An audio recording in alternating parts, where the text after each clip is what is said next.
She wants to jump on during public comment, public input. Good. That's all right. I see her there. Yes. Had a few things going on right before I came down here, so I didn't check email. Here come pictures. There you go. Cool. Okay, make sure you unmute on your computer, please. Aha. That is hiding there. Perfect. Good evening. I am Courtney Frecha, chairing the Stowe Town Select Board on this rainy Tuesday, October 13th. Tom Ryan, our chair, is well and at home, tuning in via Zoom. He's been traveling recently and using all due caution has stayed home tonight in order that the rest of us may attend in person. I will start off our meeting inviting public input. Is there anyone that would like to say something? Linda. Hey, Linda. Hey, I just wanted to give an update on vote by mail ballots. We should have everything mailed out definitely by Thursday, possibly tomorrow. But we've had over 3,100 requests, and we've already mailed out 2,100. So we're moving right along, and we've got several buckets full of tubs, the post office tubs full of them already returned. So good job, and please everyone get them back as soon as possible. That's my biggest thing now. Do you want to say any words about early voting and when that? Sure, and early voting is starting next Saturday, 12 to 4. It'll be in the lower level of the town building. Go to the website there's an election page right on the front page of the website, and there's a lot of FAQs. It gives all the hours, but we're starting off on Saturday noon to 4, Sunday noon to 4, and then 9 to 4 on weekdays. And it's for 2 weeks, 14 days. Great, thank you. Oh, I did want to say, you can drop off your ballot here. We have an official election box outside the front door. If people forget and drop it through the mail slot in the front door, that's fine too. But the mail is safe. We're dropping off things at the post office, and they're getting it out in the mail the next day. And then we're as soon as you guys put it in your mailboxes at your home, your carriers get them, bring them to the post office, and they're back here that following day. So it's a great turnaround time. So we're secure and we're working hard for you. Thank you for all your hard work. Well done. Thank you. Thank you. Is there anyone else for public input? Hearing and seeing none. Chairman's comments. I have one thing to say. I will note the passing of Charles David Ellis Jr., a longtime employee and resident of Stowe. Dave apparently chose to volunteer to apprentice at the fire department while still attending high school in Worcester. And he continued to contribute in a variety of capacities in police, fire, and highway for many, many years in Stowe. He is survived by a large and loving family living here in Stowe, all residents here, and happy hometown story. So I'd like a moment of silence, please, to recognize his passing.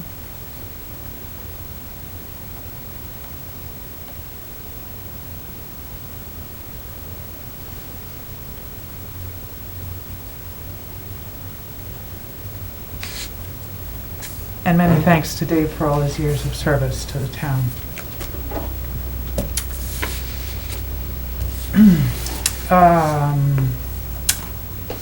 Yes, we moved correspondence to the end of the...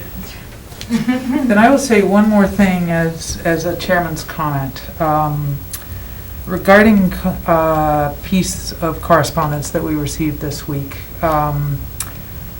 I anticipate that, if nothing else, I will be bugging the chair to have a conversation regarding streets and speed limits and trucks and issues in town, in many parts of town, that will take some study and some consideration before we can perhaps fully act on them. But we are poised to have these conversations. So, next on our agenda is, there are some appointments. First of all, to the fire department, so we have, this is part of our, I believe, our yearly appointment system. Nope, it's not. No, so these are new apprentice firefighters and call EMTs that are being recommended. You do have a revised list, so if you look at the updated one on the table, that's the most current with some revisions through today. And I know the chief is on, if you'd like to hear from him, but I fully recommend and support the appointment of all of those candidates. Great. Chief, would you like to say something on behalf of these appointments?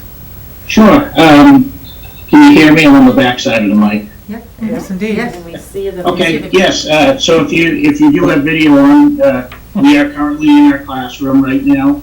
We have our 13 apprentice recruits that are here tonight. We traditionally have the selectmen's meeting, we make the appointments, and then they start their first night of training, so here we are in the virtual reality of where we're at.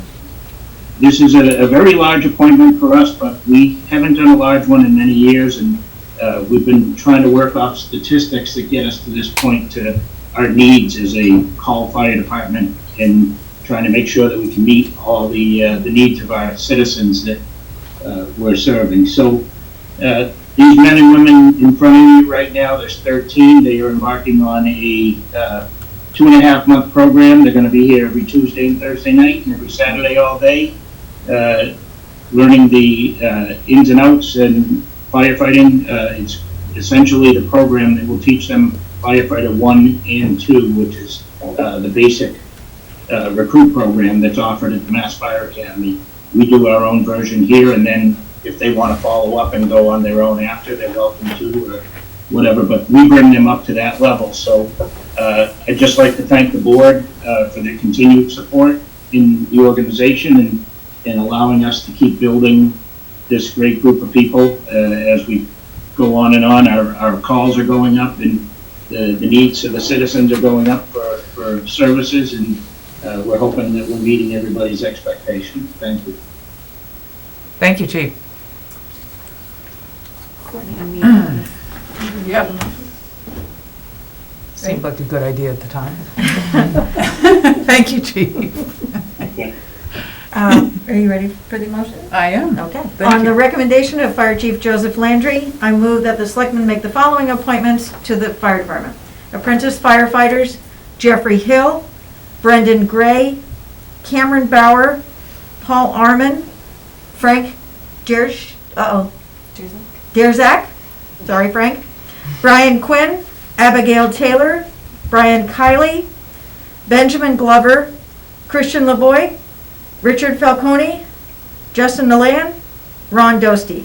For call emergency medical technicians, Grace Lapointe, Mariana Jimenez, Reed Young, and Burak Say. Second. Any further discussion? Thank you all. Thank you for stepping forward. Thank you.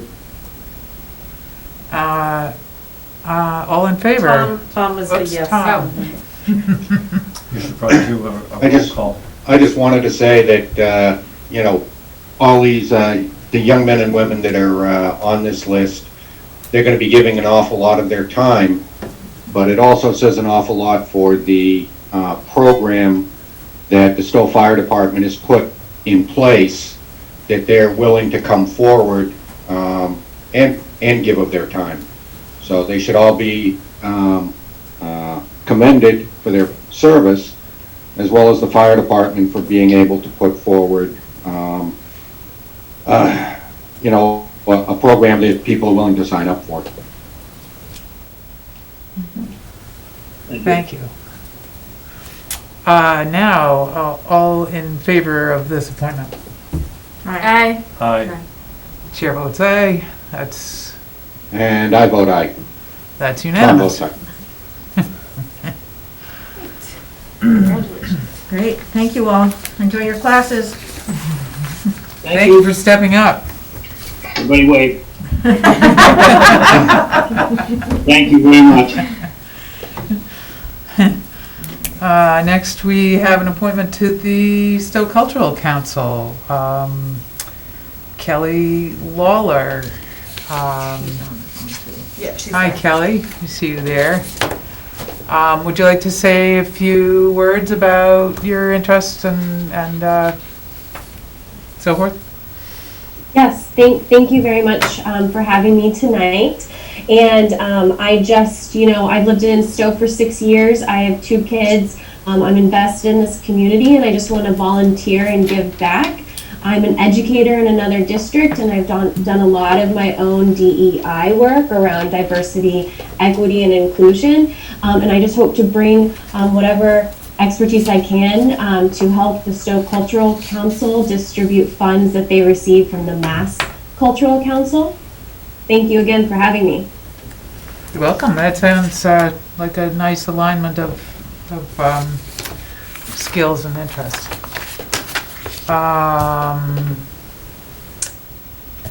Do we have a recommendation from the Yes, Cultural Hector's on the Council? phone as well. Right, Hector is on. Hello, Hector. Hello. Welcome.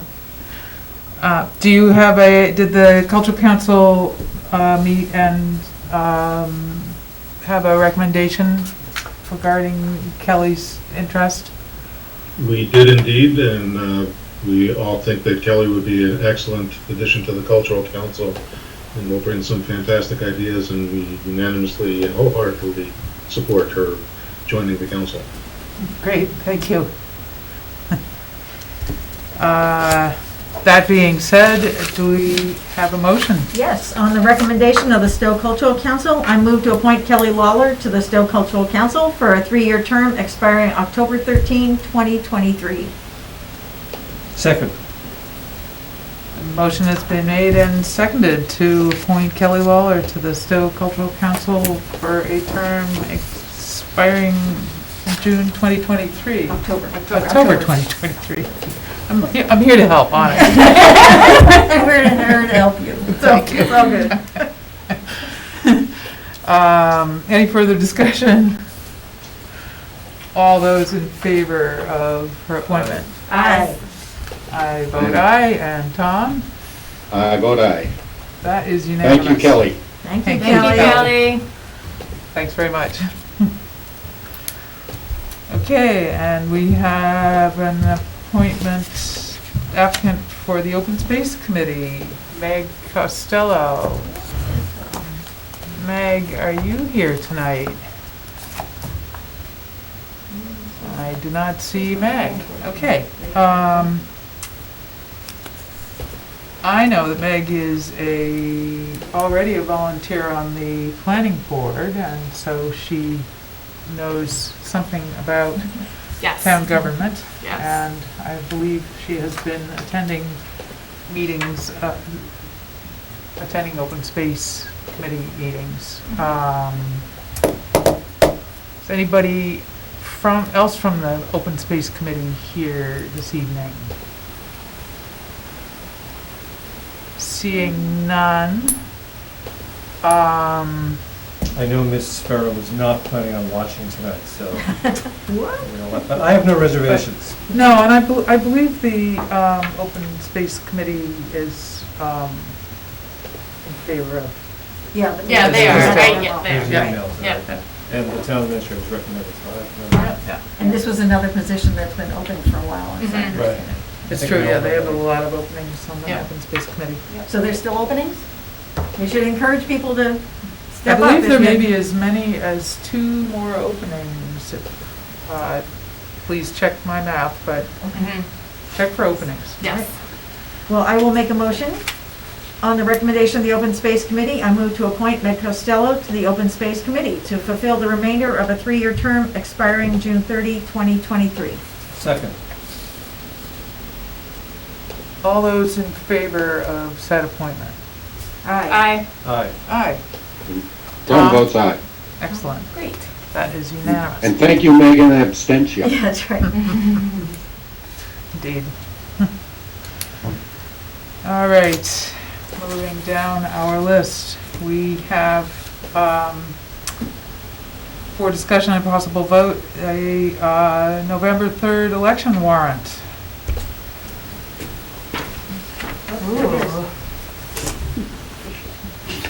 Do we need to read it all, Linda?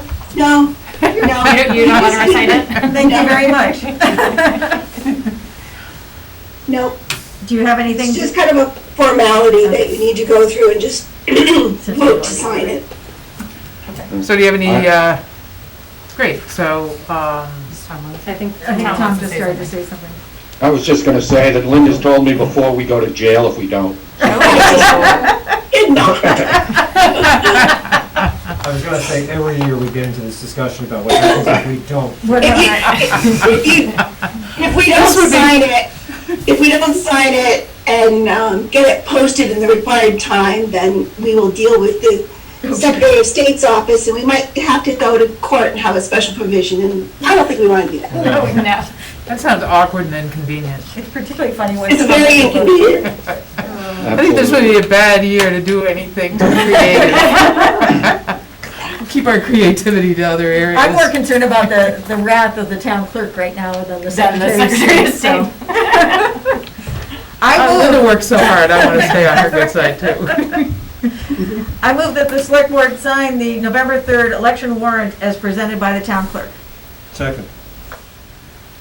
Any further discussion on that? Great idea. All those in favor of signing the warrant for November 3rd? Aye. Aye. Tom? Tom votes aye. That is unanimous.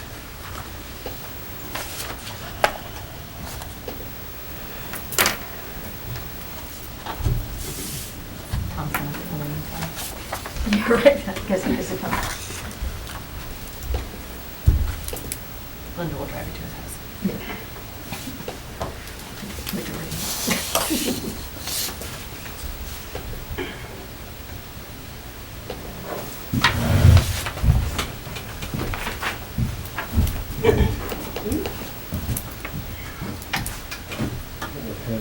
Oh, here. Oh, here, you can use mine. Got totally digital, yeah. I got it. I'm gonna give him a pen to have to his desk. Yeah. Name tag. You can bring two. Okay, I think we've safely accomplished that. Thank you. Thank you, Linda. So next on my list, we have the home-based no-shave fundraiser for the police department. Is Acting Chief Sallese here? Hello, Mike. Hi, good evening. Good evening. Would you like to say a little bit about your fundraiser? Yeah, absolutely. So thank you very much. So I'm here virtually tonight to show my support for the fundraiser that the members of the Stowe Police Department are requesting to participate. The fundraiser is the Home-Based No Shave campaign. It's a continuation from last year, which the Stowe Police members participated in. The fundraiser permits alterations to the current hair and fingernail grooming standards at the police department. So approval would allow male officers at the Stowe Police Department to grow facial hair for the month of November, and while permitting female officers the option of wearing their hair down or wearing a nail polish. Prior to taking part in November, each officer would donate $100 toward a general fund in which the Stowe Police Association will make a final donation to Mass General Hospital, specifically the Red Sox Foundation. Last year, the Stowe Police Association donated $1,300 collected from officers. And we also had a total of $3,085 donated to the Stowe Police Department name from residents and supporters. The Red Sox Foundation established the home base program to help serve veterans of all eras, service members, military families, and families of the fallen through world-class clinical care, wellness, education, and research. The home base program operates out of a National Center of Excellence, which was the first and largest private sector clinic in the nation developed towards providing life-saving clinical care and support for the treatment of invisible wounds to include post-traumatic stress, traumatic brain injury, anxiety, depression, co-occurring substance use disorder, family relationships, challenges, and other issues associated with military service. So in order to support this effort, the Stowe Police Department would need to suspend department rules for the month of November with the approval of the Selectmen. These rules state that no officer in the Stowe Police Department will be allowed to grow a beard or wear colored nail polish while on duty without the express consent of the police chief. I feel suspending these two rules will show the Stowe Police Department supports our men and women of the armed forces, just like we did last year. That's what I'm requesting tonight. That's So, great. I have a question. Please. Acting Chief, how do residents make donations in the, in your support of the officers? So what we're going to do is we'll post a link on our website and on our social media, and it'll go right to the Red Sox Foundation home base program, as we did last year. Great. And they'll be able to donate directly to them. And it'll go towards our name, but it'll go directly towards to them. Great. If I can make a suggestion, last year we made the mistake of not scheduling them to come back and show off all their scruffiness. No offense, Mike, I'm sure that you look like Sean Connery, but I would suggest that we actually schedule them to come back. Great idea. Yeah. And it looks to me like The later the second. by the 17th, they should be looking pretty bad. Yeah. Yeah. Well, part of it is Sorry, 24th. Part of it is you're going to keep it looking somewhat trimmed, but it's definitely Right. it's a different look. I'll tell you, I never grew one till last year, and it's definitely felt different, and it was definitely an experience. Isn't it the 24th?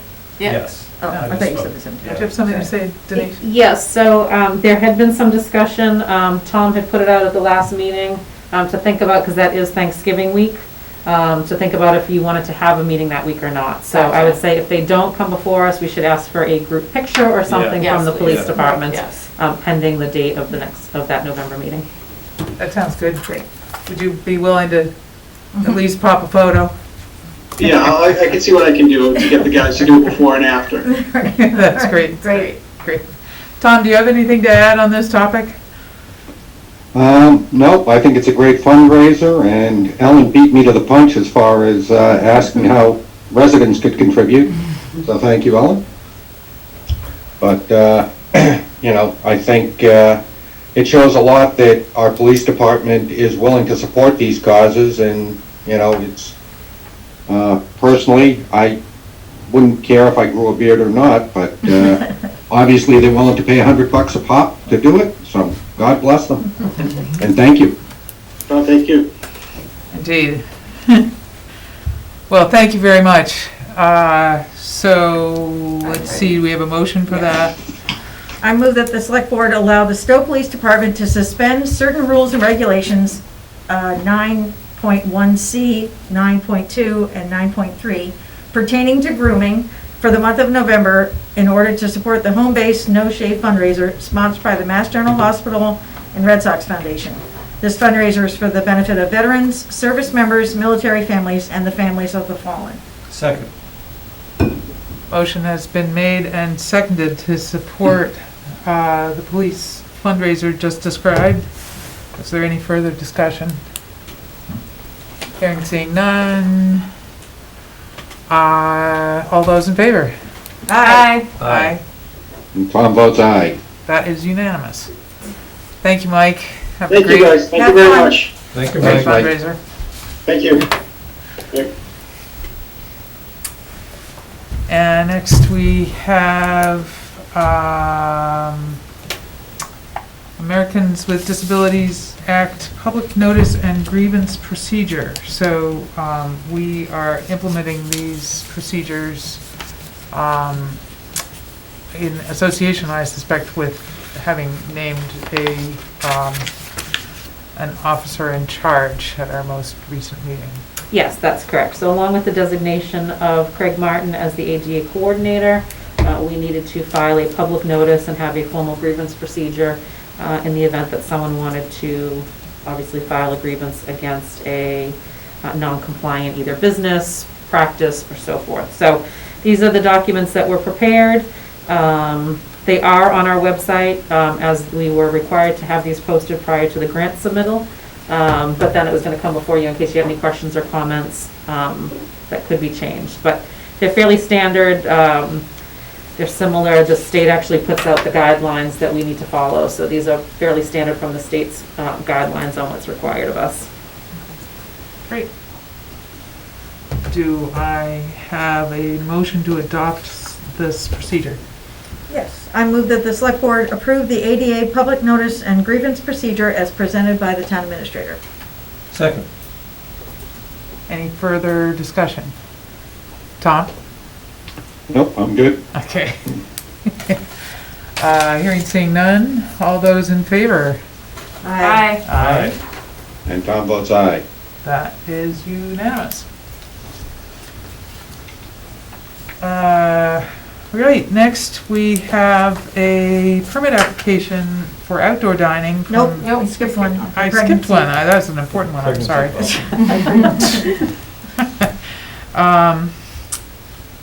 Poor penmanship on my checking off of my list. So we have a pregnancy and pregnancy-related conditions policy to discuss and vote on. Yes, so we actually have two women coming off of their maternity leave. And in preliminary discussions, we realized we didn't have a formal policy. While the practice has been in place to adhere to many of these guidelines, it was best to put a policy together so that we can post that and everyone knows what to be expected of them and of others in a respectful manner. So I put this policy forward. Again, it's fairly standard language as far as the state put out guidelines in 2018, so this adheres to those guidelines. I read it and thought it seemed quite sane. Anybody have comments? Could I make No, it one? was great.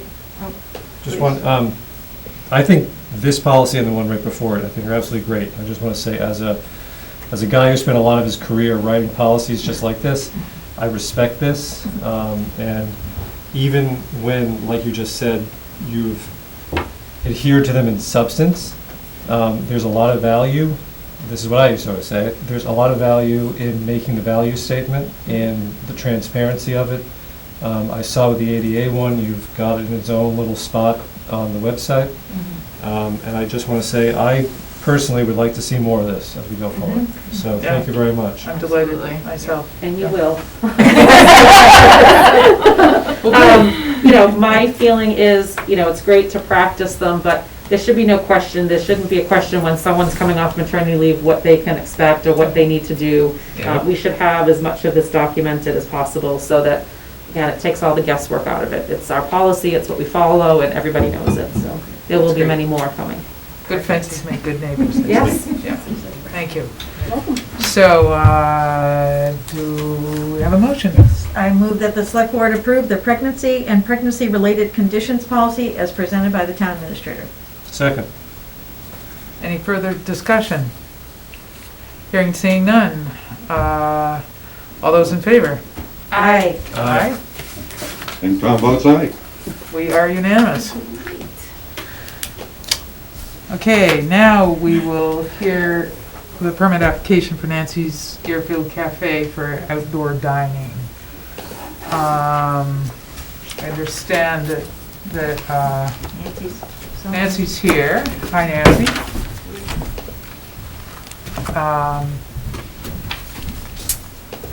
And let's see, you're going to be adding some. Your request is to add some seating. And I believe we've got all the signatures that we require from the other boards and committees. So, and I saw that there was some comment about restricting part of the parking area. Is that true? Yes, can you hear me? Yes, hi. Okay, yes, but we had done this before when we had Wings and Wheels, Yep. and we had blocked off the parking lot, and they just were more specific about how they wanted us to do it. Sometimes it's a car, but at the very least, it should be a, So what we have now is. sawhorses. So that they would go right across this section here and then over here. I don't know whether you can see that or not. Well, what we have is a plan up on the screen, and I believe, She did not have video on. okay. Nancy may have her mic on.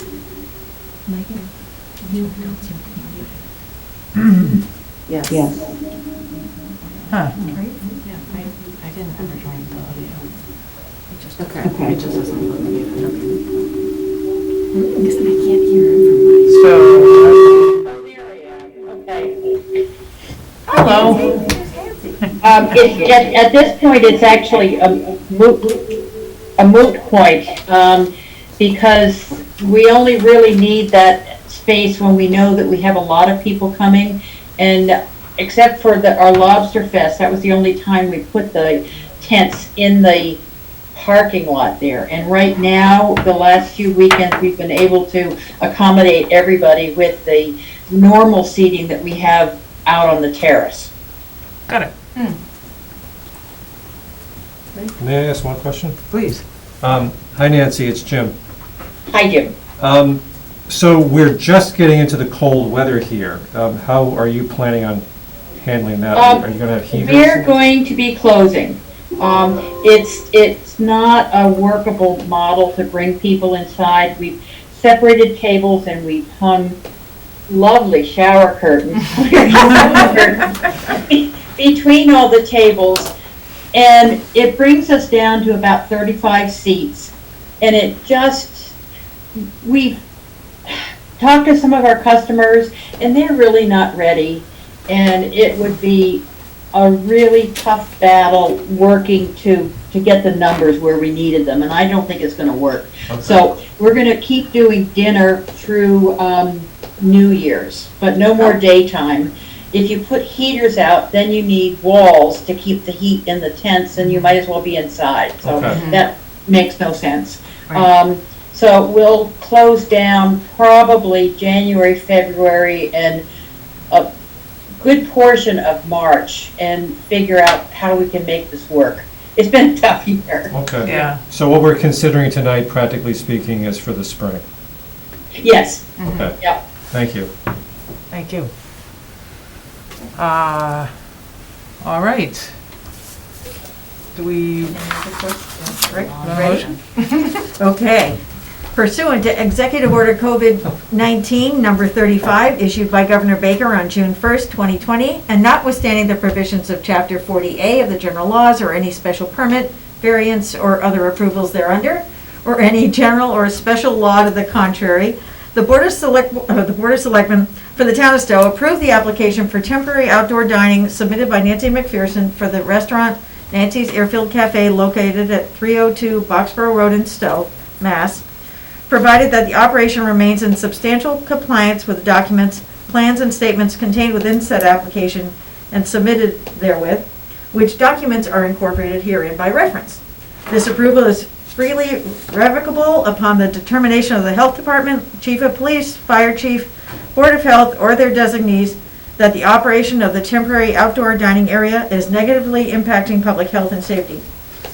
Further, this approval shall automatically be rescinded upon the rescission of Executive Order COVID-19 number 35 or within 6 months from the date of issuance, whichever shall come first. Second. Motion has been made and seconded to, as read, an outdoor dining permit for Nancy's Airfield Café. Is there any further discussion? I just to give Nancy a plug. So Nancy, your regular hours are in place now until, you're doing some indoor dining now? No indoor dining. No indoor dining, just outdoors now. Saturdays and Sundays, 9 to 2, and dinner is just pickup. Okay. Sometimes people eat on the terrace, but that's it. Just Friday night, Saturday, and Sunday. Okay. And the menu's available online, right, Nancy? Oh, yes, thank you guys are so supportive. Thank you very much. We need to support the only restaurants we have, so, That's right. you know, just a reminder. One of the only. And you'll be open through the end of the month, or? Yes, and it'll depend upon the weather. If it's a really nice weekend, we may do daytime so people can get their egg benny or lamb burger. But dinner will continue, and we'll do some catering type stuff to fill in around your Thanksgiving and holiday menus. Great. Can I make one comment? Please. So Nancy had to fill out a really short little waiver, reasonable 16-question, one-page questionnaire, but that's okay. Nice handwritten sketch that I can actually figure out. It's pretty good, whoever did this. This is terrific. I know that we struggled, or I should say the planning department, and I think the town administrator a little bit, struggled to get an expedited process in place. This looks good. Yep. Thank you. Thank you for testing it for us. Yeah. You're welcome. You're welcome. You guys are always great to work with. Thank you. You're welcome. All right, so, I don't think we actually voted. No, we haven't voted. so we haven't voted. All those in favor? Aye. Aye. And Tom votes aye. We are unanimous. And we have, Good luck, Nancy. thank you, Thank Nancy. you all. Thank you, Good luck. Nancy. Thanks. And we have approval to sign here.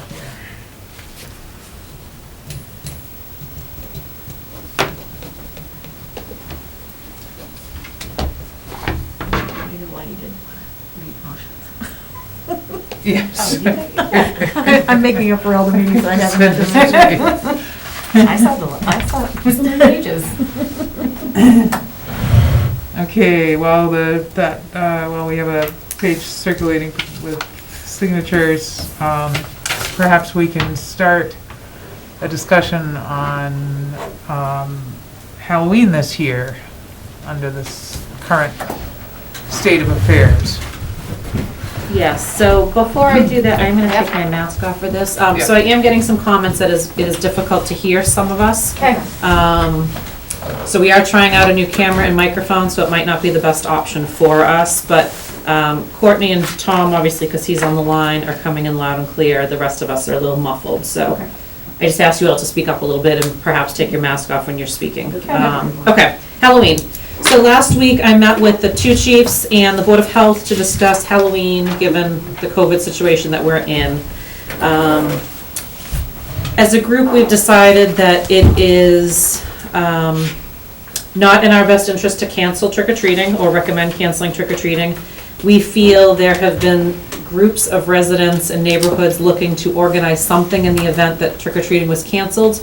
And we feel that that is more of a detriment than trying to put out good policies, stick with the CDC recommendations and the state guidelines, and just ask folks to practice safe trick-or-treating.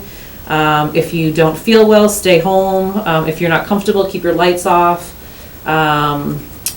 The police department is recommending trick-or-treating hours be 5 to 8 p.m. on the 31st. We recommend that parents accompany all the participants to make sure that social distancing is in place and the proper mask is being worn. A costume mask is not a proper mask. We have, one of our recommendation is try and avoid activities with people who are not in your household. So don't go out in large groups. Try and just stay in your small household groups when trick-or-treating. For families that are dispensing candy, we would recommend that you do it outside of your doorway and threshold. Stand outside a little bit. Hand the candy out and not use a communal candy bowl where kids are reaching their hands in. And just follow whatever safe practices you can. You know, if you've traveled, if you're not feeling well, if you've been around someone with a positive test, just please don't participate, and just think of yourself and others during this. Hopefully kids can have a safe event and participate and have a little bit of normalcy. There are some residents that have reached out to us about having private events. We feel that as the town, we cannot support them in a public manner, because there are concerns with public safety and the Board of Health has concerns. But what happens on your private property is your business. We just ask that you take the same precautions. If you are proposing anything such as a bonfire, to please reach out to the fire chief on that matter.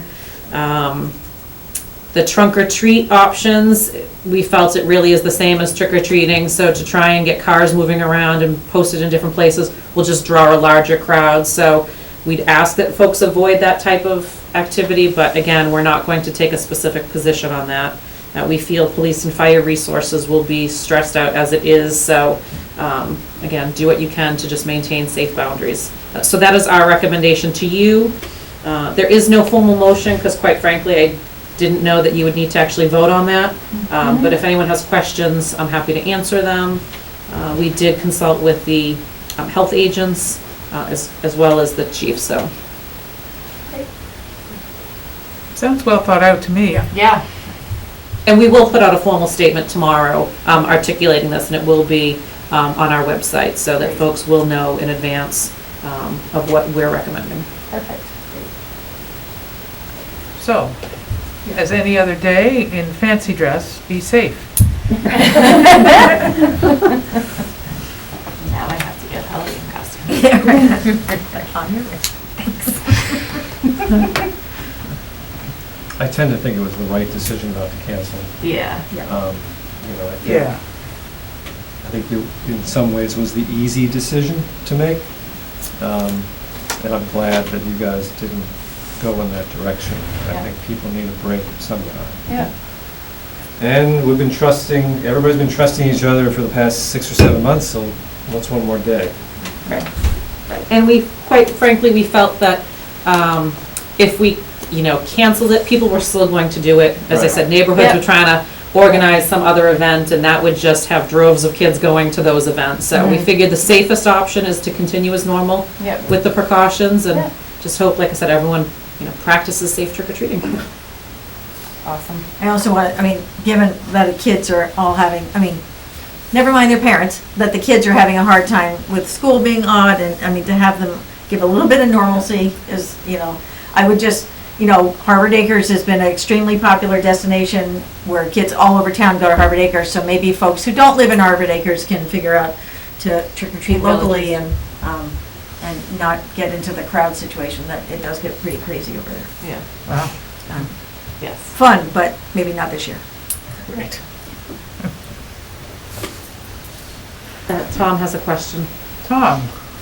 No, I just wanted to say, it sounds like a pretty well thought out policy, and one of the things, as Denise said, people that don't feel comfortable with kids coming to the door, turn off their lights, and don't answer the door, and I would just ask the other parents that are going around to respect that.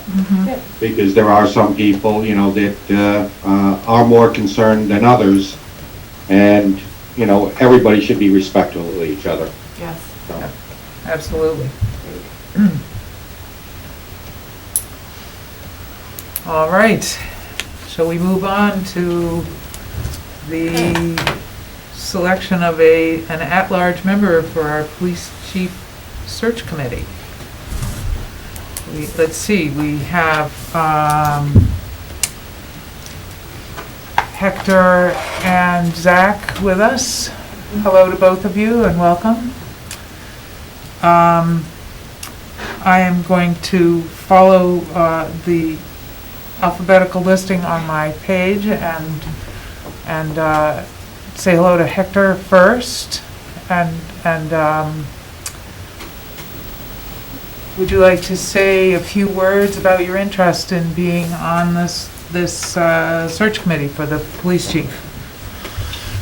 Sure, thank you. I'm interested in being on it because I would love to have some say in selecting a police chief that's going to be cognizant of what's going on today in our country, especially when it comes to diversity, equity, and inclusiveness, and would like to ensure that there's someone on the committee who's looking to that and when selecting a police chief. So far, our town has been doing an extraordinary job of trying to stay on top of all these, and it's a very difficult situation to deal with.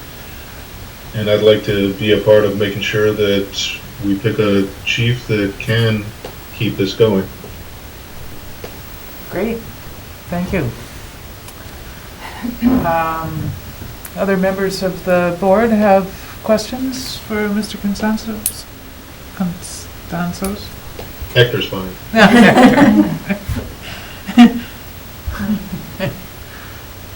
No questions, Tom, anybody?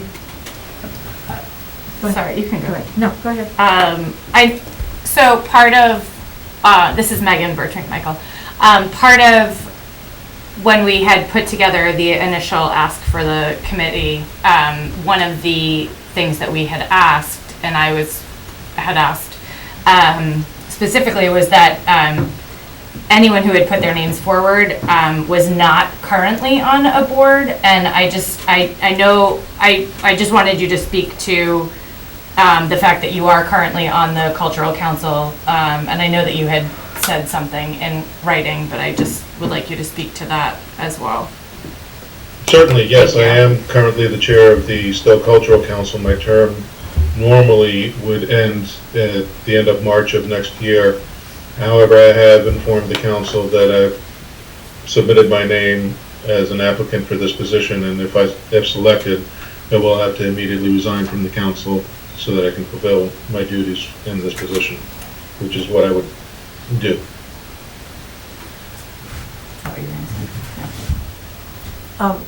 That was sort of what I was going to, just thank you for stepping up and also for leading the Cultural Council these number of years too, Hector. I appreciate that you're willing to do whatever needs to be done. Appreciate it. Thank you. It's my pleasure. I'm sure they'll be sorry to lose you as a chair. Yeah, they may be tired of me anyway, so. Well, this is Tom. Yep. One of the things that may play into this too is, this was a rule that we kind of put in place, probably not even thinking about it. It was kind of the wording from when we had it before, when we were doing the police, or the town administrator search committee, where we wanted to make sure that, I'll say there weren't conflicts of interest. I can't see Hector on the Cultural Council actually having a conflict of interest with the police chief search committee. So it's something that I suppose if we were to desire, we could probably vote to remove this, but rather than lose Hector as on the Cultural Council. But just my 2 cents worth. Jim?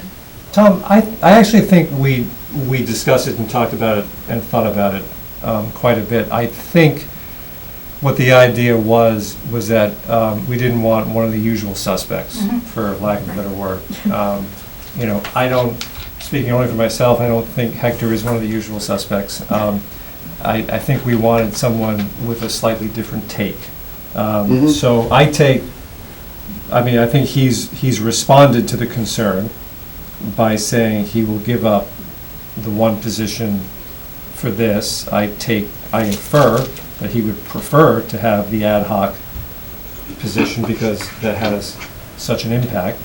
But I do think it was a well thought out requirement, but I think he's addressed it.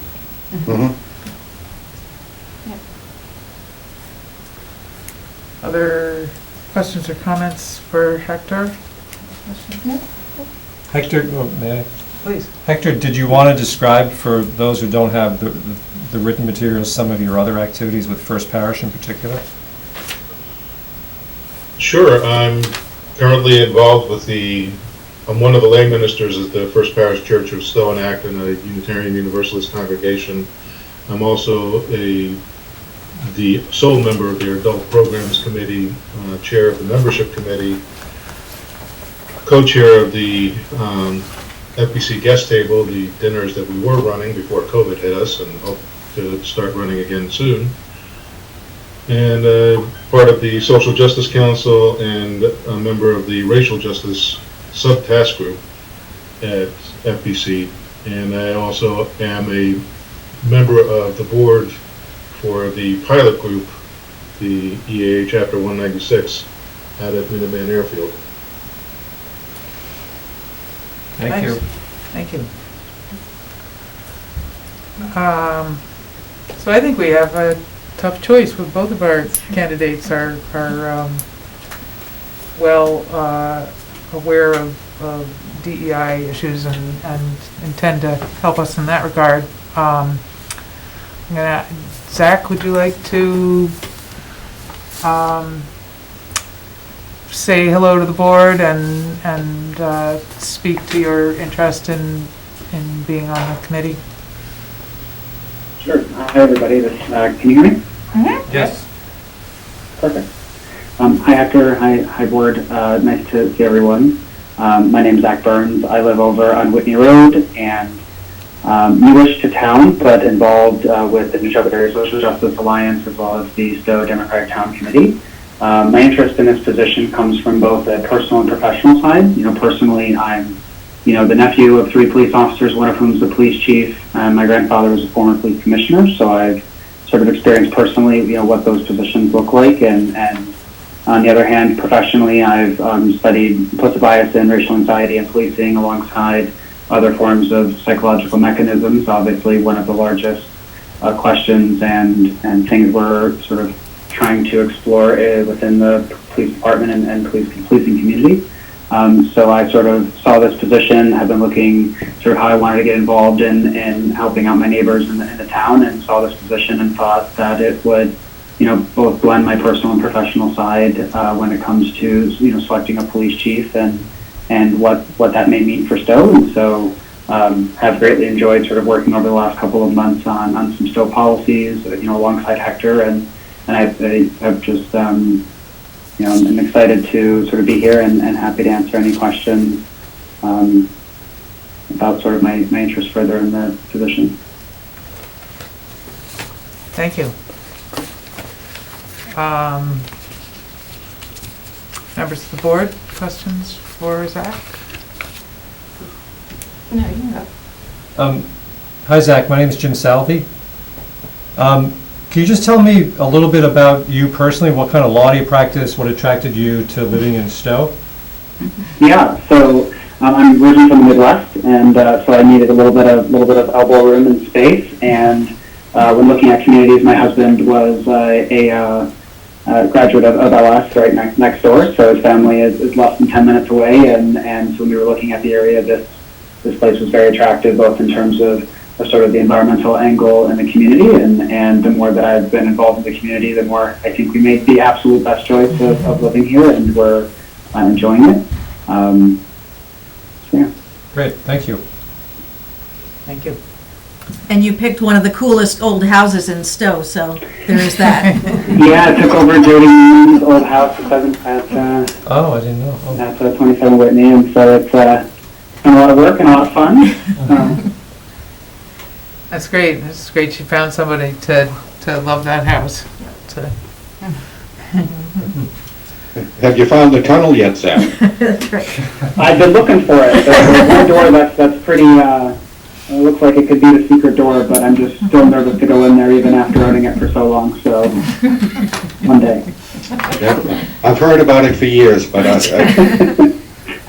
Don't do it on Halloween. Yeah. well, welcome to Stowe. Thank you. Indeed. And how long have you been in Stowe now, Zach? So I've been in Stowe for a little over a year now. So from last April, we bought the house. And yeah, loving every minute of it, trying to, get involved, meet my neighbors. We walk our dogs, through the communities around here and get to wave at all of our neighbors, I guess now, since we can't really, walk up and say hi. But we're really enjoying it, and I look forward to, continuing to be involved in the community. Now that I know where you are, I'll have to come down and hunt you down. I'm less than a tenth of a mile That's from you. right. Perfect. Let's see. Pardon? No, how do we? I admit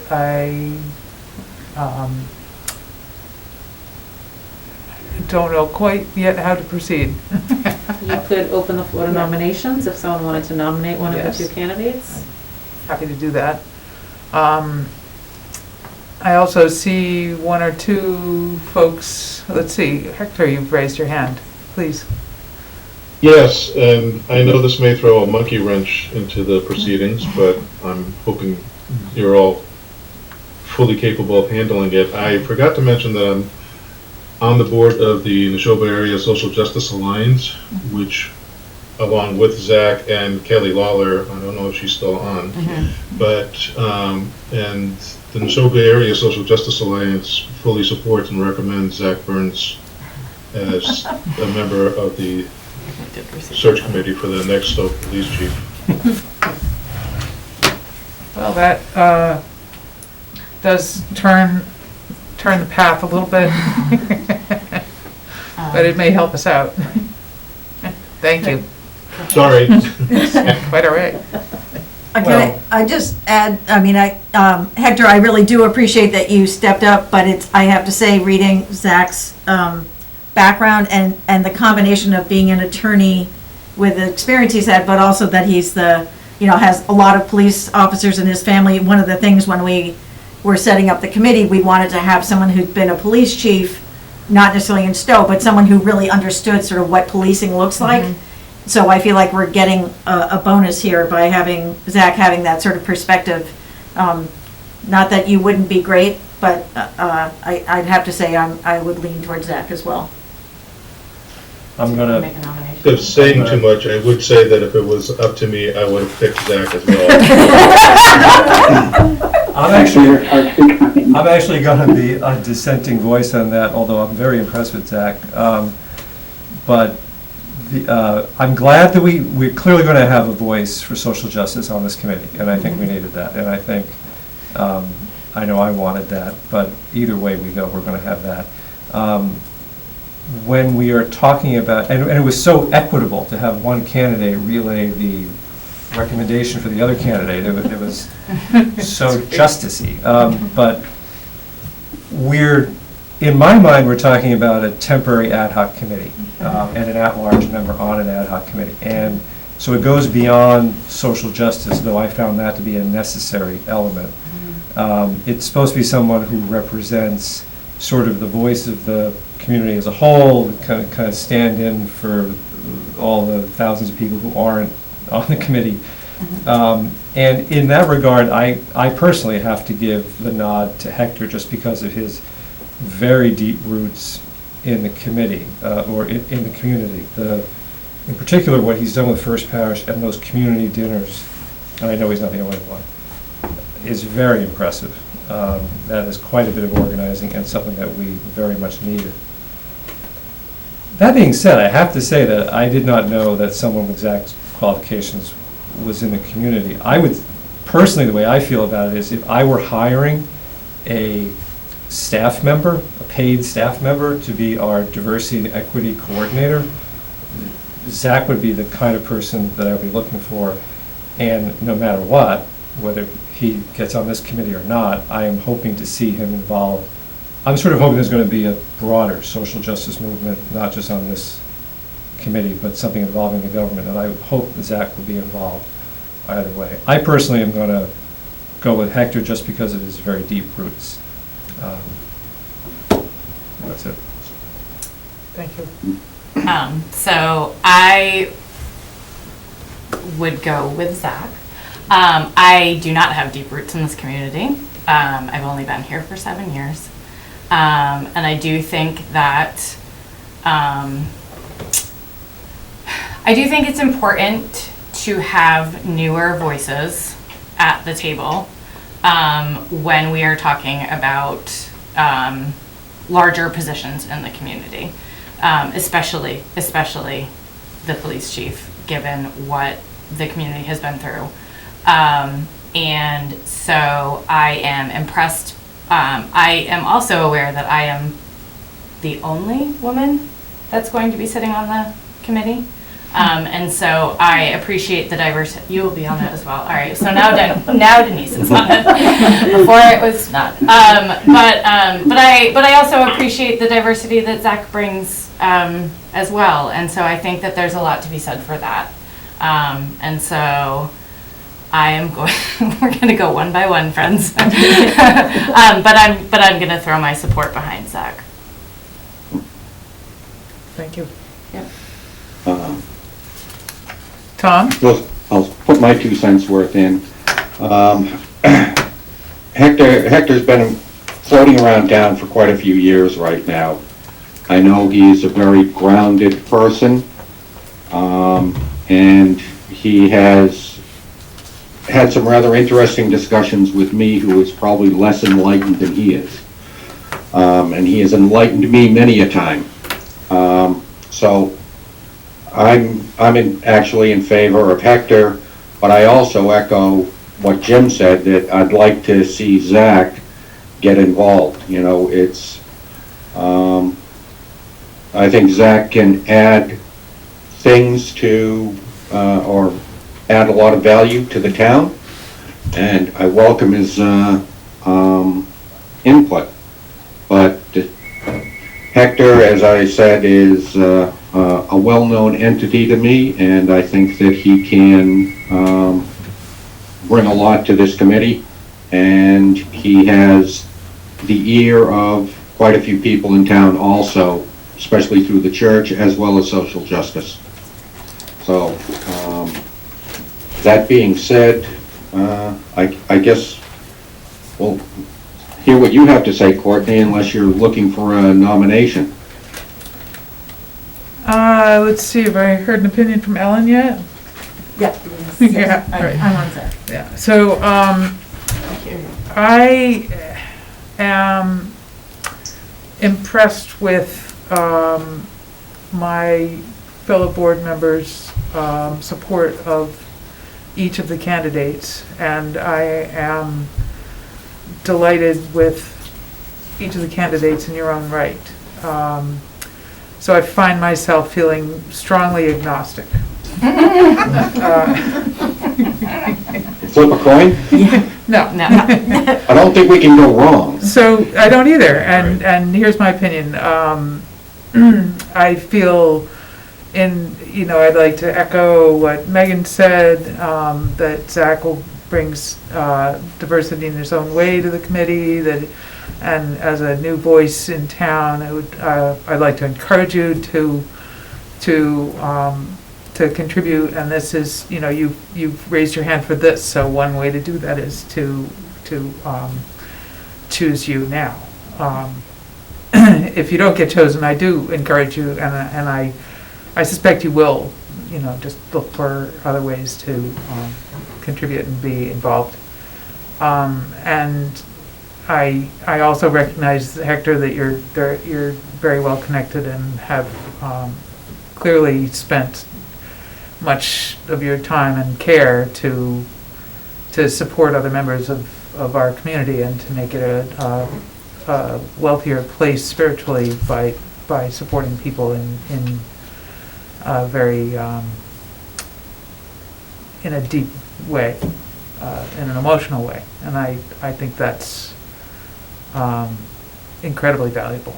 So, and I feel as though your experience would also be fantastic. So I'm, having said that, I will look to my board members for a nomination. I'll nominate Hector Constanzos for the position. Second. And do we have further discussion, or would you like a vote on Hector? All those in favor? All's in favor? Mhm. Aye. Tom says aye. All opposed? Aye. And I will abstain. So that, So I should make another motion? absolutely. Do you want to do it? Go ahead. I move to nominate Zach Burns as resident at large to Police Chief Search Subcommittee. Second. And all in favor of Zach? Aye. Did you vote aye? I did not. Yeah. I will vote aye. Then I'll vote aye. Great. And I will also.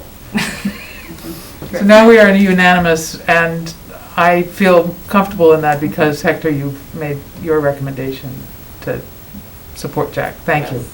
And thank you, Hector, for stepping forward. We really do appreciate it, and I look forward to actually getting to meet you, because I've heard such great things about you. So thank you. My pleasure. Thank you for the consideration, and I think the board has made an excellent choice. Thank you. Thank you, Hector. Congratulations, Zach. Thank you, Zach. Yeah. Thank you, everybody. Hector, I look forward to working with you. I'll be go through this too.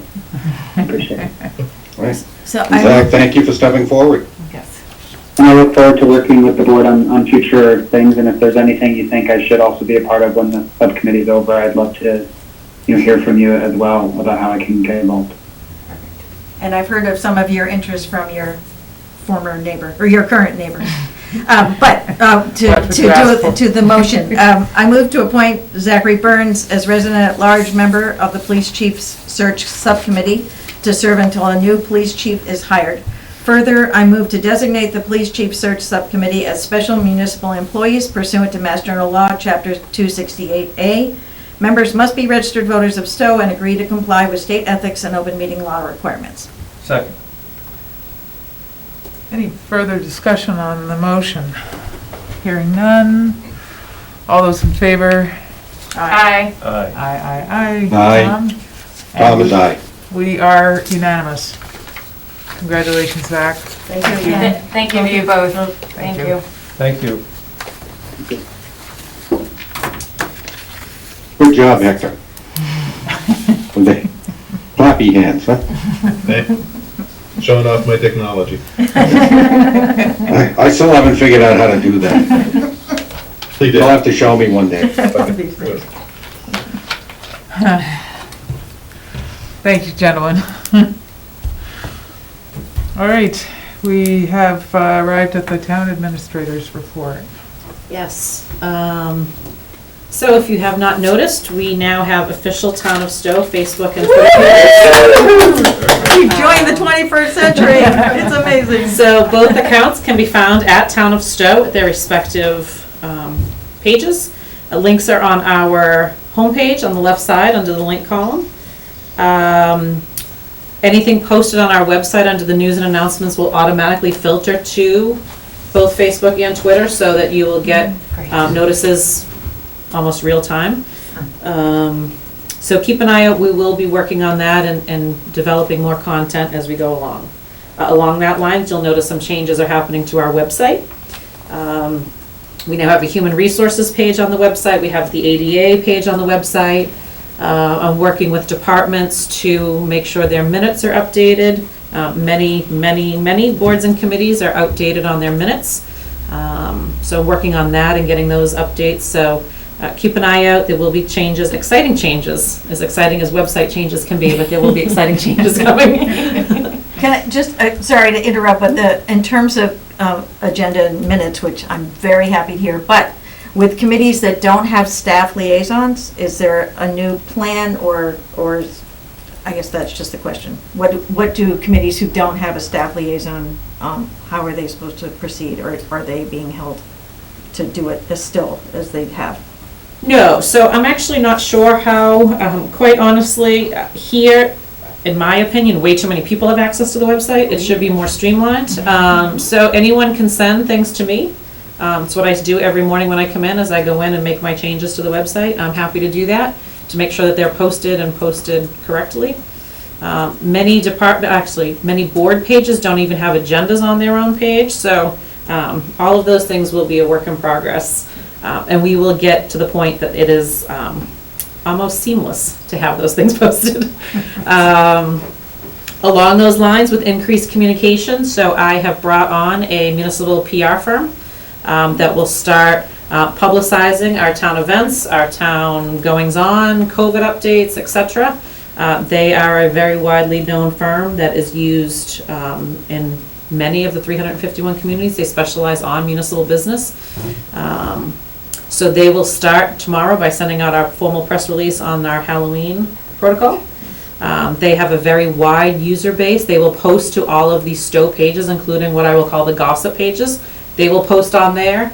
They will send the distribution to all of the local newspapers and media so that they can then run with those. And then they're fully vetted. Department heads will have the right to send out something if there's a fire information notice, if the Board of Health wants to put out information, like the flu clinic, things like that. We can all have that done in a professional and streamlined manner. Cool. In addition, we've upgraded our community notification system, so we will be rolling that out shortly. The Swift Reach program is now RAVE. That will allow us to provide for better and more frequent townwide notifications. In addition, it will allow text messages, emails.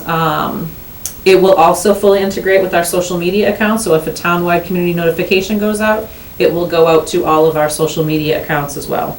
Again, just a better way to communicate. The system that we were using, we were limited to a minutes plan, so we only had so many minutes, and then we were paying per minute to send out calls, which is why they were not going out.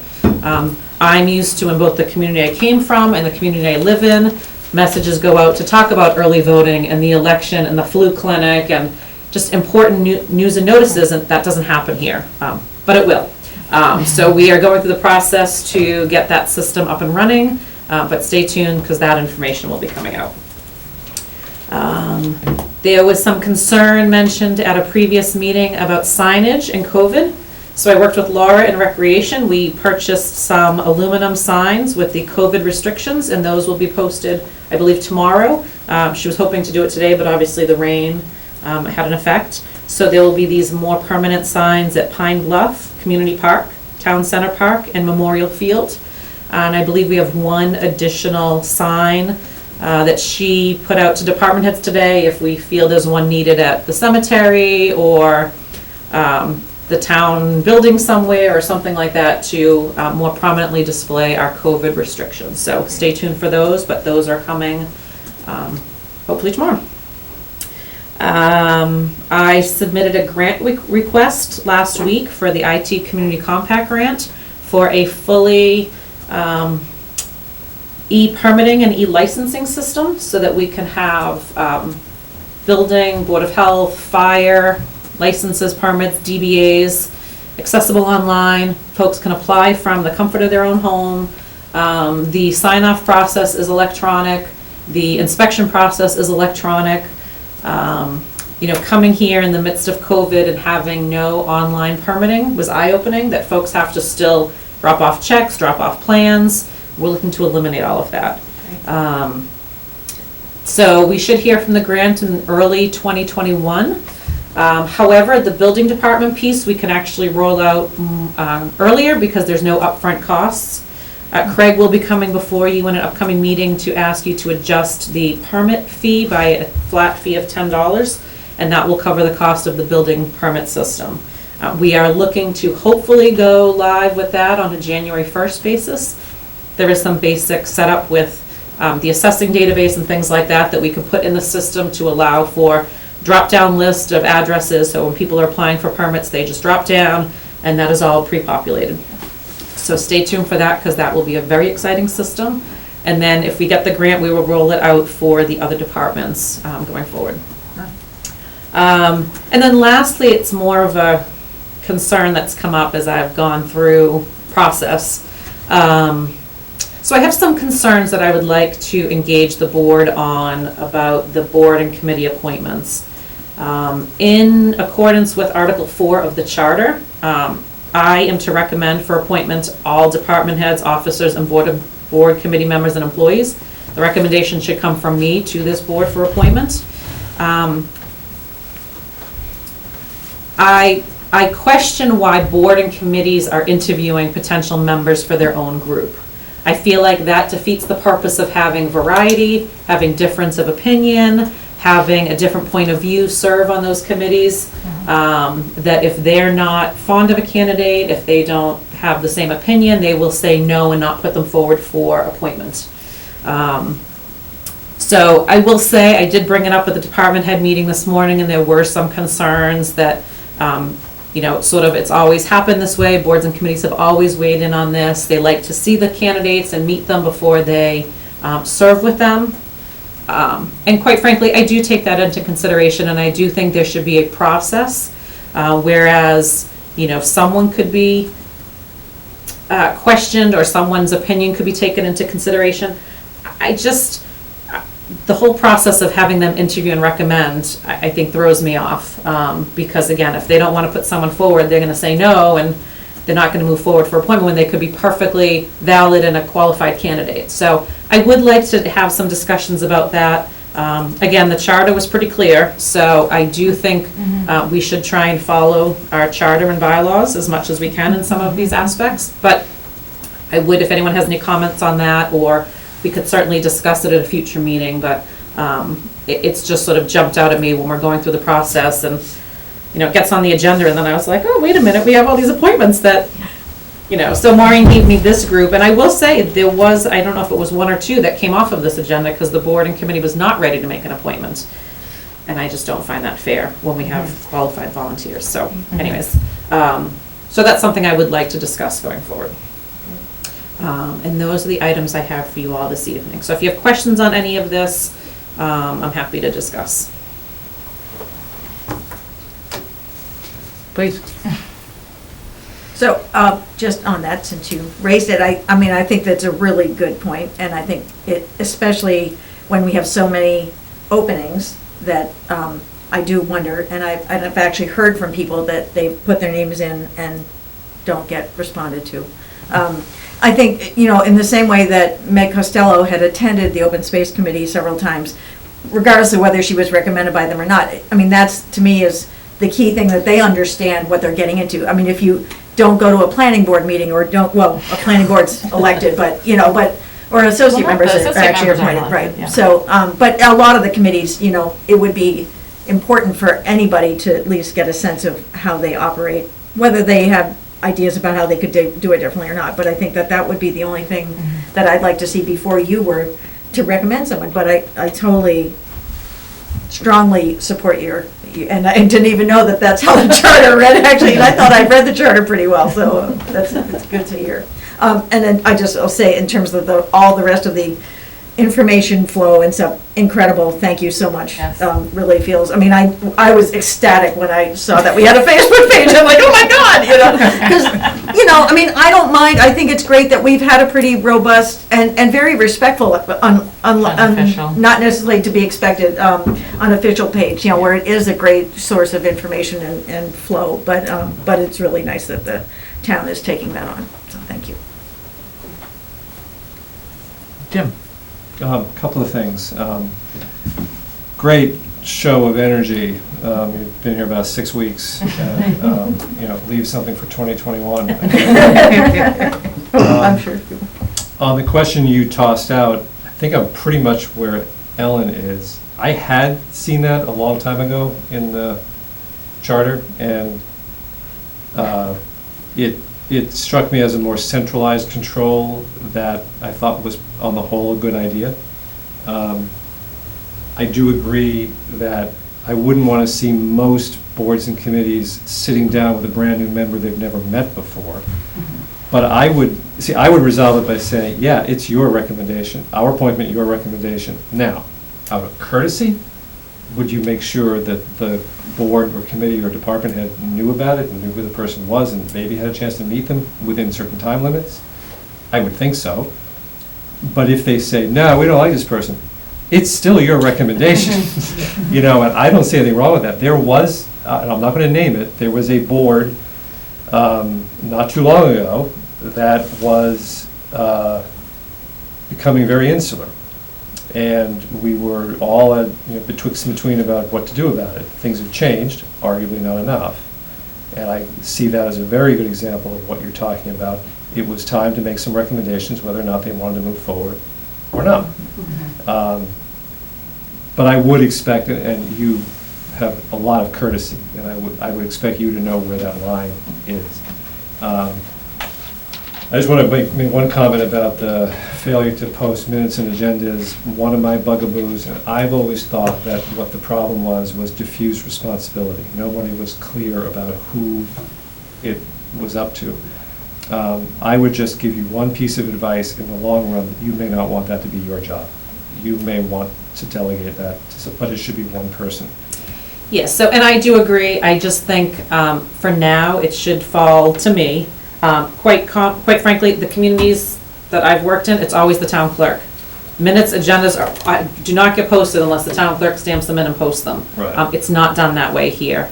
So I need to figure out if that is the best solution, if it's, my office that does that. But I think in an essence of time and getting where we need to be, I'm more than happy to take that on. Great. I trust your judgment. I'm fascinated by the PR firm.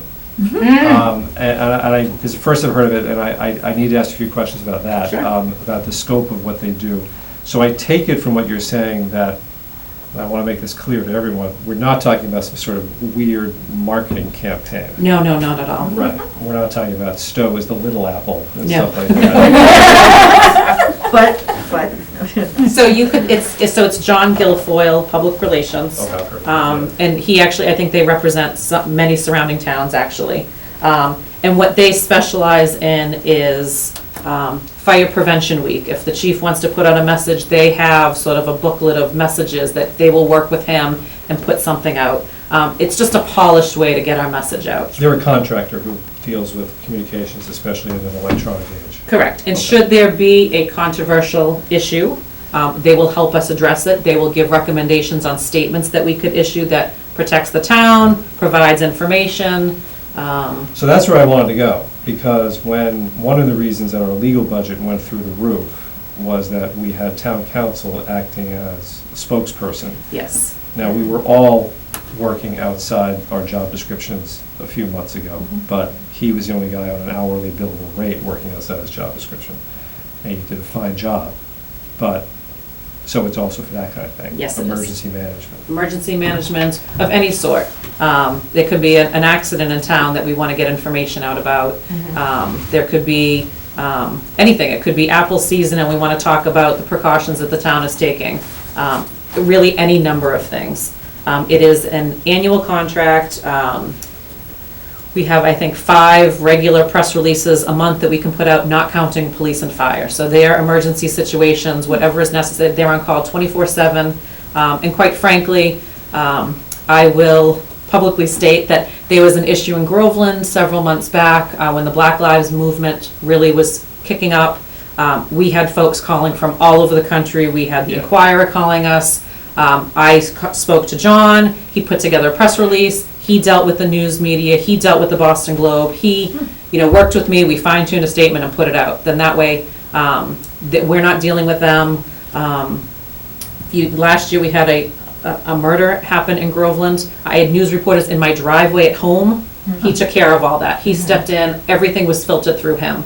Again, on our behalf and with my communication, but he just does that. And he does it very well, to be honest with you. So we are, police and fire apparently have both wanted to get him in here. They've seen what he's done in surrounding communities. So both of them have put up funds. And then we were able to use the CARES Act because we do plan to put out a significant amount of COVID communication through him. cool. So, Great, thank you. you're welcome. That's great. Can't add much to all that, but it's yay you. I just had a follow-up on the minutes agendas. One of the questions that I've always meant to ask, and I'm not sure who I should have asked, is, we still post things on the bulletin board at the building. And I don't know where the requirement falls, has anybody caught up on the fact that we're in an electronic age now? And, because that's actually, when I was on the school building committee, that was the biggest hassle. Having to come down and put it up on the bulletin board meant coming in the building, getting the key, going back, So So I have to look into that. So there is a chapter that we can accept that makes our website the public notice section. Some towns are hesitant to do that because if the website goes down, then your 48-hour notification goes out the window. You know, so having a public bulletin board at Town Hall has been the solution, that you do both. Quite frankly, to me, it should be a requirement that it is on the website, whether or not that's the required posting place, everything should be on our website. Minutes, agendas, and they should all still follow the 48-hour rule for agendas on our website. So, Sounds good. For one thing, I'm gonna let Tom say something. oh, sorry, yes. You can know that. Go ahead, Tom. Yeah, I just wanted to say, you know, I agree with Jim and Ellen and about the committee appointments. At the same time, you know, a lot of we have had a dearth of volunteers for anything, so pretty much anybody who came in and showed an interest and ended up attending a meeting or two, I don't really remember when anybody's been turned down or turned away, but I'm sure it's possible to happen. But, you know, for any of the committees, I would probably be almost insistent that they at least attend a meeting and show some sort of interest before getting appointed. But, you know, at the same time, you know, changing the policies a little bit so that, you know, we know or that when somebody does come in, that I'll say you would talk to them because you're going to be making the recommendation. You can make sure that they get in touch with the right people, because you will definitely know. In the past, it's been, you know, all right, if you show an interest in Conservation Commission, go talk to the Conservation Commission. But this might help out, you know, I'll say recruitment by having somebody that will walk them down to Conservation and introduce them, shall we say. So, and the PR firm sounds interesting. I was going to ask you where the money was coming from. I was wondering if there was a small pot of money left underneath Bill's desk or something like that, but obviously you've got it under control, so it sounds good. Thank you. thank you. I actually have one question that came up as Tom was speaking. Because the example of the Conservation Commission is, to me, a great one, having been on it. You know, I think that there might have been an applicant once or twice who thought, you know, that they were going to do trail work, and you know, I mean, conservation is there's so much permitting, and there's a lot of sort of technical work. So occasionally it's delightful to get out on a site visit and just go walk in the woods, but it's sort of not really what the job is. And it made me think that I mean, I suspect you would do what we're all asking you, but I would just weigh in on the side of that maybe you have some set of questions. You know, how did you decide to be interested in this particular group and sort of flesh it out with them? So that's all. Yeah, and I mean, my feeling would be more in that scenario to have the conservation agent have a conversation with the person and let them know what the committee's about and what their message is, rather than having the committee members themselves weigh in on a new candidate. I just feel it's much more impartial that way and allows for different opinions to serve on different boards. I agree. It's great. I do remember when I first expressed interest in the FinCom, which is my introduction to working here. And there was this awkward, weird meeting where you have to go in there and kind of, they give you the once-over. Yeah, I'm in favor of what you said. I just wanted to say to Ellen's point about the bulletin board. Last year, I went to an MMA legislative breakfast, and it just happened to be, it was on a Friday. And that morning, a vendor who hosts a whole bunch of municipal servers had gone down. That's right. So all the Monday and yeah, you were there. I was. And all the Monday and Tuesday meetings were out for all these other towns, except Stowe and a handful of others. But that doesn't mean you just, and there was this informal discussion about, what is the best practice? And the best practice, everybody seemed to agree, was keep the bulletin board as your official posting site. It's a pain in the neck, but it's worth it for emergencies like that, which are more frequent than I guess people really recognize. But you have to have a robust website because nobody goes to the website anymore. And as a practical matter, that's where they go. So that, I'd like to see us get to a more reliable, robust website.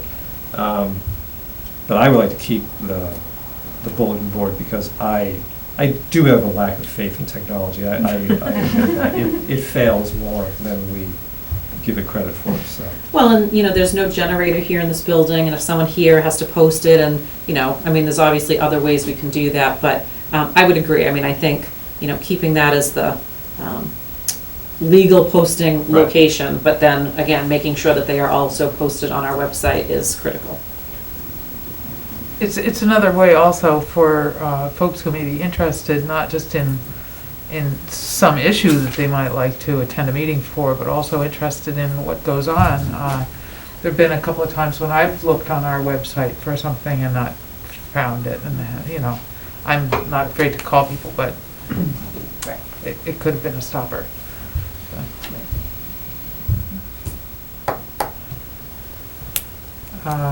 Great job. Thank you. Thank you. Okay, liaison reports. Who wants to go first? Jim, you want to start? I don't have much. FinCom is meeting, I think, tonight. They've had discussions but no formal votes or anything. Why would they take formal votes when the town meeting has now been kicked off? Library Building Committee did meet.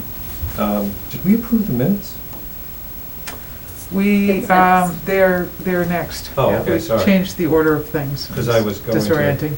comment on that. The Library Building Committee met for the first time last week. Off to a good start, although I recommended that the librarian speak to the town administrator about the role of the building committee, some basic procurement stuff. She needs a little tutorial on that. We're going to meet with Kate Hogan. I don't know if the rest of you are aware. The state recently funded, they had a backlog of library building projects up for consideration, 17 projects. They funded all 17 of them at the same time. Now, I don't know that they funded them all to their full requested amount, but they funded, and they cleared out the backlog. But they also didn't appropriate any additional money. So is that good or is that bad? Is now the time to apply, isn't it? We just don't know. So we're going to meet with Kate Hogan. I'm encouraged by the interest in this new committee in state funding.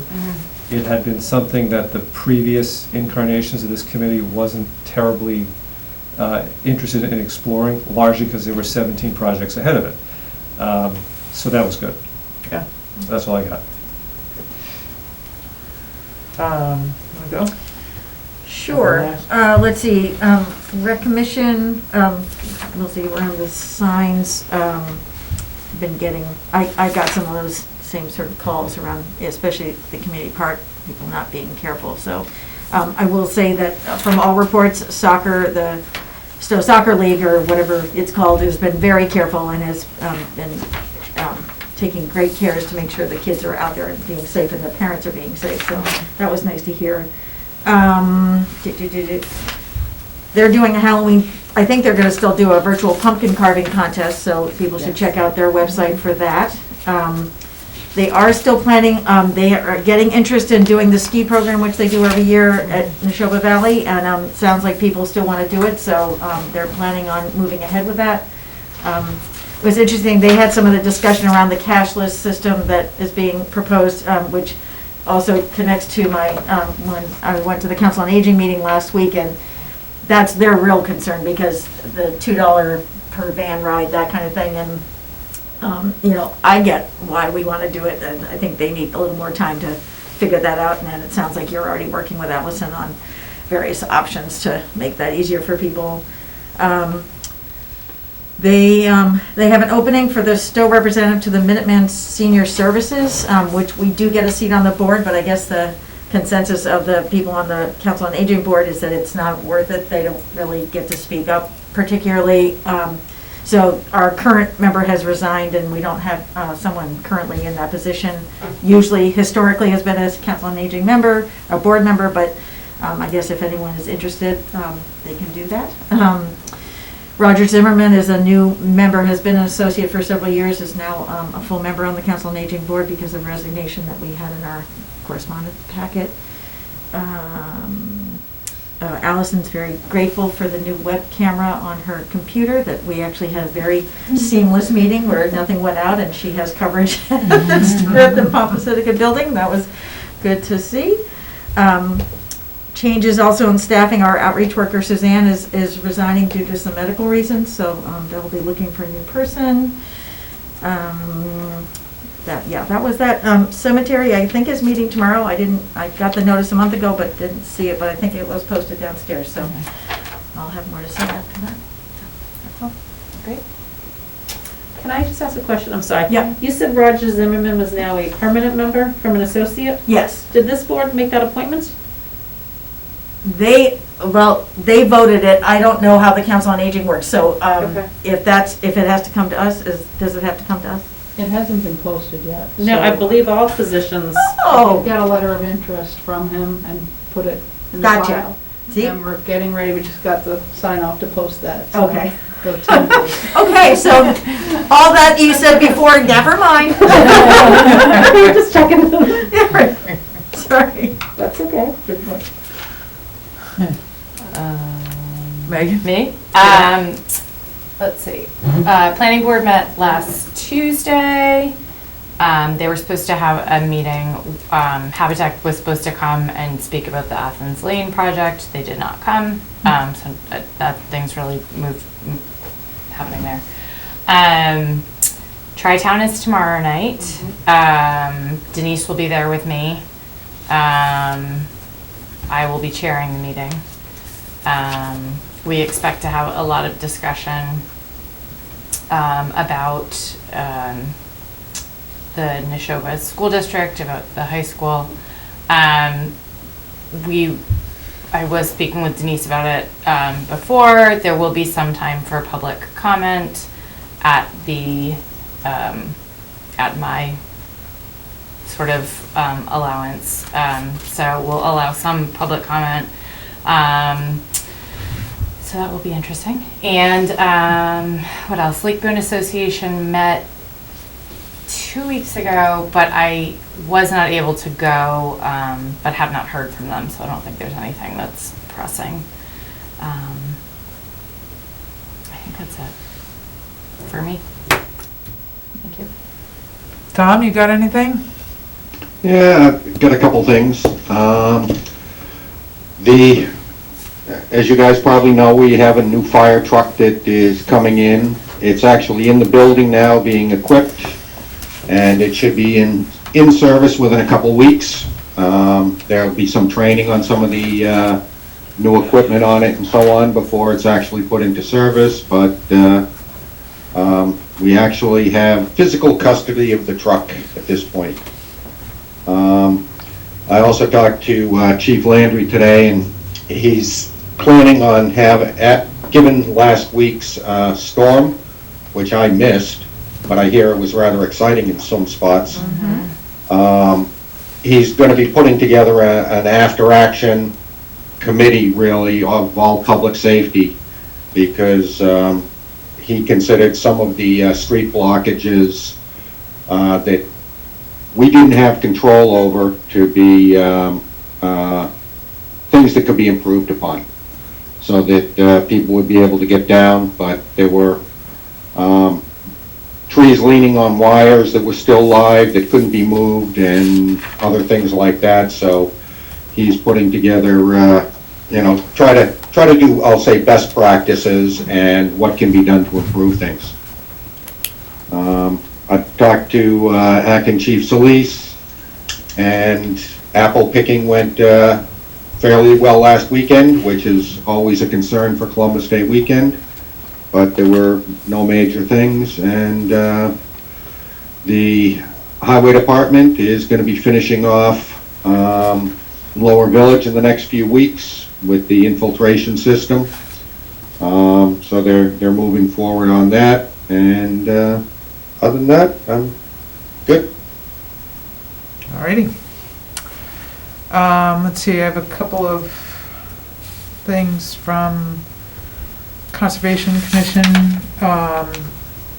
The towns of Stowe and Hudson have been awarded a municipal vulnerability project grant by the Commonwealth of just over $150,000 for a detailed look at water quality issues affecting Lake Boone and the lake's vulnerability to the impacts of climate change. So this is going to go out over the next couple of years and will involve the Lake Boone Commission and the Lake Boone Association and the Stowe and Hudson Conservation Commissions, as well as volunteers assisting the Lake Boone Association. So anybody that wants to help out, I think they're probably talking about water samples and so forth, can contact Dave Gray on the Lake Boone Association. And speaking of the lake, the annual drawdown of Lake Boone will start next week. And the commission is in the midst of re-permitting the drawdown, which is sort of an effort of coordination between Lake Boone Committee and the town of Stowe and the town of Hudson Conservation Commission. So I think that permit runs for a number of years and then it has to be renewed. And there's still a dog leash advisory in effect on town conservation land. The commission is monitoring both the numbers and similar advisories in surrounding towns, and appreciates that people seem to be complying to, 85 to 90%, which is pretty good. SMOT is on its regular meeting schedule, working toward it's sort of a long process of deciding what we would like to build and how the permitting will be figured out. There's in terms of whether it would be a 40B or how to work with the zoning on the parcel, how to work with kind of the goal, I feel like I've said this before, but I'll say it again. The goal is to make a stellar, a shining example of an affordable housing development, because it's been a long time coming. We need to make it good. I'm still working on getting up to date with the EDIC, and that's what I got.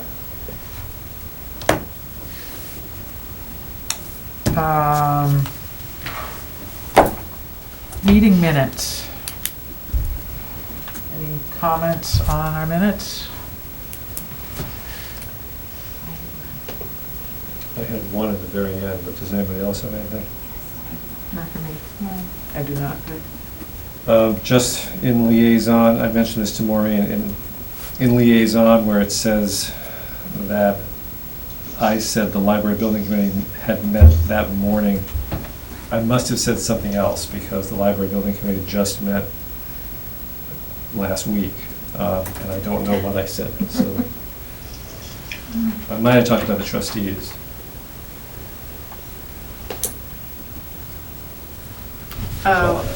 I have a tiny thing on 3. The last full paragraph, it says she added that the architect has been chosen, but it should be contract had not yet been signed, not a contact. Sorry, thank you. Oh, has it been signed? It's still in works. With that, shall I make the motion? Certainly. I move to accept the meeting minutes of the September 22nd, 2020 meeting as amended. Second. Second, and I'm going to I want to suggest that the amendment on the thing I mentioned, just take out the reference to library building committee, just make it mention the finance committee would be meeting this evening. Just make it easier, so. All in favor of accepting the minutes? Aye. Aye. And I vote aye. That's unanimous. Correspondence, anybody have any comments? I had a Yes. couple of questions, just particularly what you said at the beginning about safety in roads and the Gleasondale memo. I couldn't remember, and I didn't pull up the discussion we had, was that just the last meeting around the whole construction down there? Are sidewalks being added as part of that project? No, I don't believe so. Unless, But the planning board / complete streets committee is planning on extending sidewalks once the bridge is done. Uh-huh.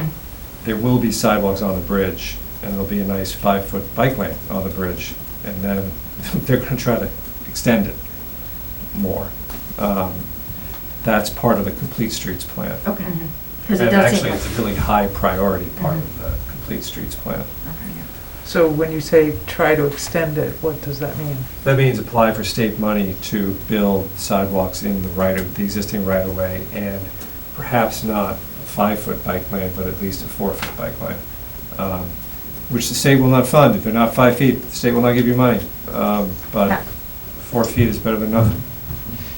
Yeah, and just making a plan and something that can be enforced for the safety of the people in the village there is what we need to do. Yeah, I mean, could I just say, Funding or not. the whole issue about traffic, I Yeah. definitely think is something worth talking about. I've raised it with the town administrator, and I think she's gonna have a recommendation at some point. I don't mean to rush you. No, that's fine. But it is an issue that has been kicking around. Responses to people are not fast enough, I will say that, and we need a little bit more actual policy on it, I agree. Like when everybody wants a speed bump on their road, let's face it, and you can't have that. But what should the policy be? When are speed bumps appropriate, when aren't they appropriate? And I don't really know the answers to that. Right. And we gotta figure that out. So I actually talked to Jesse in the planning department a little bit this morning, and just for my edification, and got from him that Complete Streets really is a very specific committee, and that they can only do certain things, and that it might make sense to have another. I mean, his suggestion to me at the time was that it might have, and I spoke briefly with Denise about this earlier, that perhaps we have a transportation advisory committee.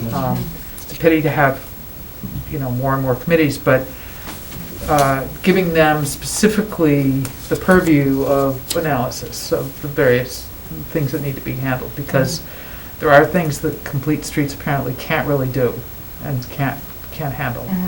Good. So the interesting thing about that, if I could just, it was first given to Complete Streets, I'm going to say around 2015. And from the very beginning, it was an extremely awkward fit.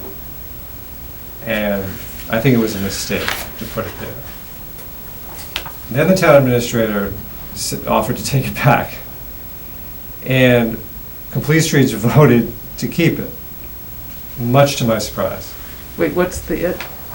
The responsibility for so Complete Streets is technically about bicycle and pedestrian stuff, and Yeah. coming up with a plan, in particular, to try to get state funding. Yeah. The selectmen and town administrator had grafted onto it the responsibility for responding to citizen concerns about traffic. And that was always an awkward fit, and it was the neglected child that never got spoken. So Bill then, probably in 2017, offered to take it back. And much to my surprise, Complete Streets voted to keep it. And now has swung back again to kind of feeling like it's an awkward fit, and I think it has always been an awkward fit. And so I think we're getting into a substantive discussion about something that isn't on the agenda, but it's kind of the background. Did you want to ask me Well, something? I mean, in terms of going back to the Gleasondale letter, they are in a unique position where so many of those properties really go much closer to the street than a lot of neighborhoods. And so I'm but less concerned about bike access than I am about sidewalks down there, because there is absolutely no buffer. I mean, and I've always worried about, I mean, there's a few houses that actually have front lawns, but most of them don't. And I worry about any house that has particularly young kids, but really anybody who's trying to navigate even down to the river from anywhere else. You know, say you want to come off of, was it Boone Road there? To get down to the river, there's really no safe way to walk down there. So it just seemed like, given all the construction that's going on there, and they're having to put up, and even when we had the Council on Aging meeting, Bill Byron, who lives right there, was saying, well, they're laying cable out there, so I might lose my connection any minute, I mean, they're dealing with an awful lot of, more than most of us have to deal with in terms of construction. So it would have been nice to have been thinking, while that's all going on, how can we, is our highway department, I know in some cases, has been able to put in sidewalks on, out of their budget. And it just seemed like right now is the time, if there was any, I mean, obviously now we're looking into the winter, so maybe now is not the time, but I feel their pain, and the length of people who signed on to that letter made me feel their pain, that they've been putting up with an awful lot with that. I mean, that highway, that bridge has been how many years already? It's crazy. So I would like to see, if there's any way we can work with highway to maybe improve a little bit on the speed of getting some safety measures down there. I do think you want somebody to prioritize it. Now, I think no matter who it is, I think Gleasondale will probably wind up being a pretty high priority. And I think the planning department would say that they were a high priority. But you do want somebody sort of looking at it systematically and judging each complaint about traffic by some kind of criteria. The problem with what Complete Streets has been doing, in my personal opinion, I'm not speaking for the committee, is that we never really defined those criteria. I kind of agree with you about, I certainly agree with you about Gleasondale, and even about the biking thing. I mean, in this town with our narrow roads, there's a limit to what we can do for cyclists. We're sort of on our own out there. What Steve Nadeau did with the Sharrows was great. I mean, it's a tiny thing, but it was great. But sidewalks is more, but they're so expensive. I do feel with Gleasondale in particular, like I understand the need to sort of have a committee that's dealing with this, right, in the future. I just feel like in Gleasondale, we need to, something needs to be done sooner than later there, and I don't know how to do that, like how to, I'm not sure. I know they've been asking for some additional traffic signage, some more of the speed limit signs, like, and I know that the highway superintendent's working there. I feel like I was on planning board for 2 years and I heard this the entire time. And I don't know what kind of Band-Aid can be put there right now just to sort of, not appease them, but just do something in good faith for the fact that they've been dealing with this for so many years. So Tom has his hand up, and I have a comment, which is, I know we have some sort of we have 1 or 2 electronic signs, because there was one out on my street program. They just took it off of Packard today. And so I wonder if highway can, they probably have a way that they rotate them or something, but it'd be nice to just kind of know and maybe say we're gonna field our resources and sort of focus on specific areas.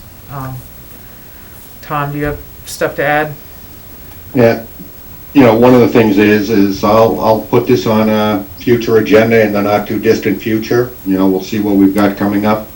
But one of the things I was going to say is I believe, and I may be wrong, but the planning board for years I think has kind of controlled the priority of and where sidewalks go through the planning process, I believe, as well as making concessions on some developments to get funding to put sidewalks where they're, I'll say, more needed than a 3-house subdivision. So it's, you know, that, at least that's my recollection, is that for years, the planning board has kind of controlled the sidewalks and where they went. But, you know, we're probably getting a little far afield at this point, and we can discuss it in the future and maybe gather the information so that we've all got the right information. Yep. Anything else in correspondence? I had two more things. Great. One was just on the memo around the round 2 of CARES Act money.